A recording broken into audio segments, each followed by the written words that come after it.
So me and my dad are about to go driving around to do some filming for his YouTube channel. He's a realtor, so we're about to go just get some footage of different neighborhoods and, you know, post it. So I'll try and get some BTS for that to show you guys. But right now I'm about to put on some SPF. You have to be wearing SPF. Today is his 4th birthday. Well, really his adoption day. Well, I didn't even really adopt him. He was given to me, but I've had him for 4 years today, and he's being a jerk because he knows that I'm about to leave. He gets like this. He gets like really slow and sad whenever he sees me getting ready. Puma, Adidas, New Balance, Feli. That's how I'm rolling today. I try to usually coordinate, but sometimes it don't work out. So I'm dressing for comfort, not for style. Strapping his camera onto his car, truck. We just saw this one house on our little tour of homes, and look at it. What in the scary haunted house on the hill? There's a horse somewhere. So probably somebody lives there. Pretty scary. Okay, so right now I am working on a project that I'm doing for my master's program. We had to create an app basically, and I wanted to show you guys my prototype because I think it's pretty freaking cool. I built this entirely from scratch. There was like a project brief where we had to meet these requirements, specific requirements, but in a nutshell, the app we created is it's basically like Airbnb but for evacuee pet owners. The user that I'm designing for is the volunteer who is kind of donating space in his home or an entire home to the evacuees. So I had to build out his entire process and what that would look like. So this is his dashboard. So we're gonna go down here to safe havens. And so a prototype is basically, it's not like the actual app that's been coded and everything. It's just a model for the actual thing. Once he opens the app and he goes to his safe havens tab, he wants to list a home or a space in his home. So he'll go here, and then he's presented with this page of details that he needs to provide for his listing.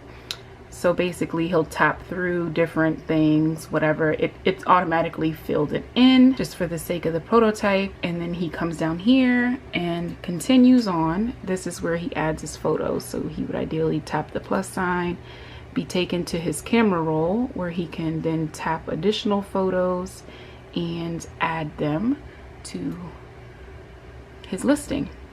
And then once he has them added, he continues on and he sets his availability. So goes to add new availability. There's a calendar that generates where he has to select his dates, add the dates, and then from here he can set up his reservation details and agree to this COVID-19 waiting period we have.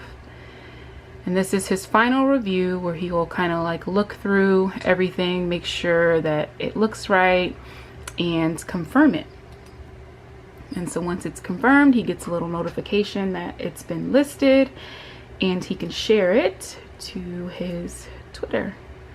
So he tweets it, and he's taken back to his listing of all of his safe havens.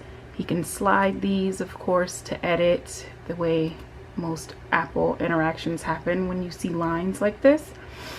And then he can toggle here to turn the activation on. So he gets a notification that this girl Ava has just booked the room that he listed. So he wants to go see her reservation. He sees all of her information and returns to his dashboard where he can see all of the upcoming reservations that he has. And there's Ava. This is what it looks like when it's all like separated out. So each little screen I had to kind of build, and then some of them go longer, of course, because it scrolls. So this is Figma. So it's kind of similar to like, you know, Photoshop or Illustrator, InDesign, where it has like the panels. This entire process, it took a lot of hours. I'm working on a team of 4.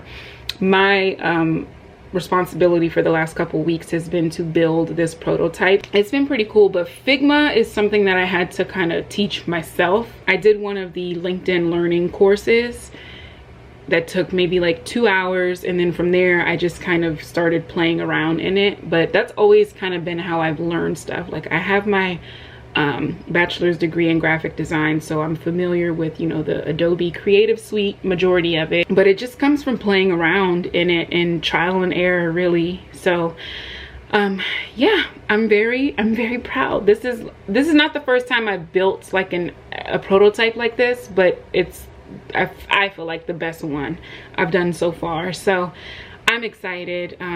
But today I have to meet with my team in a few hours, because we're going over like our final presentation, because Wednesday is the last day for this class, and then I'll be on my winter break for like 2 weeks, I think. So I'm excited for that, because I mean, anything you get, you know, you study or whatever, it's always going to take a toll on your mental and require like a lot of mental effort. But this project specifically has required a lot of my time, and it's actually why I haven't been able to really film as much as I want to, because you guys don't want to sit here and see me like build this stuff. It's not that exciting to watch. So yeah, that's what I've been working on, and now I'm freaking starving and I need to find something to eat. I've been munching on some cantaloupe.